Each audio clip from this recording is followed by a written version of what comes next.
সারা দেশের প্রধান সড়ক এবং ফ্লাইওভারগুলোতে ব্যাটারি চালিত অটোরিকশা ও ইজি বাইক চলাচল বন্ধে প্রয়োজনীয় ব্যবস্থা গ্রহণের নির্দেশনা চেয়ে আইনি নোটিশ পাঠানো হয়েছে। ২১ নভেম্বর বৃহস্পতিবার সুপ্রিম কোর্টের আইনজীবী মোহাম্মদ বাহারউদ্দিন আল ইমরান জনস্বার্থে এ নোটিশ পাঠান। স্থানীয় সরকার, পল্লী উন্নয়ন ও সমবায় মন্ত্রণালয় সচিব, বিদ্যুৎ, জ্বালানি ও খনিজ সম্পদ মন্ত্রণালয় সচিব, স্বরাষ্ট্র মন্ত্রণালয় সচিব, পুলিশ মহাপরিদর্শক এবং বাংলাদেশ বিদ্যুৎ উন্নয়ন বোর্ডের চেয়ারম্যানকে এই নোটিশ পাঠানো হয়েছে।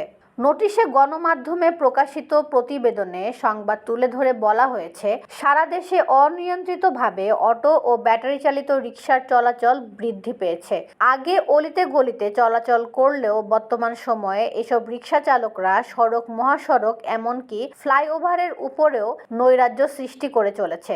অপ্রশিক্ষিত এসব অটো চালকদের ভুলে বিঘ্ন হচ্ছে সড়কে মানুষের বা অন্যান্য বাহনের স্বাভাবিক চলাচল। কোনো রকম নিয়ম শৃঙ্খলা না মেনে খেয়াল খুশি মতো মুহূর্তে তারা সড়কের এপাশ ওপাশ করে যাত্রী পারাপার করছেন। এসব চালকদের লাইসেন্স বা বৈধ ডকুমেন্টস না থাকায় তাদের আটকাতে হিমশিম খাচ্ছেন ট্রাফিক পুলিশের সদস্যরা।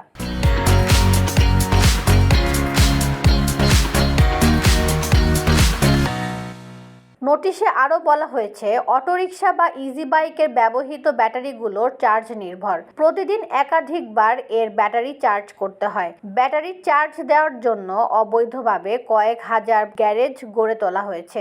এসব অবৈধ লাইনে ব্যাটারি চার্জ দিতে গিয়ে অপচয় হচ্ছে বিদ্যুৎ, যার ফলে বর্তমান সময়ে সারা দেশে নির্বিঘ্নে বিদ্যুৎ সরবরাহে সরকারকে হিমশিম খেতে হচ্ছে। তাই উক্ত নোটিশ পাওয়ার ৩ দিনের মধ্যে সারা দেশের প্রধান সড়ক, ফ্লাইওভারগুলোতে ইজি বাইক, ব্যাটারি চালিত রিকশা ও অটোরিকশার চলাচল বন্ধে প্রয়োজনীয় ব্যবস্থা গ্রহণের জন্য নোটিশ গ্রহীতাদের অনুরোধ জানানো হয়েছে। অন্যথায় এ বিষয়ে দেশের উচ্চ আদালতে রিট পিটিশন দায়ের করা হবে বলেও নোটিশে উল্লেখ করা হয়েছে।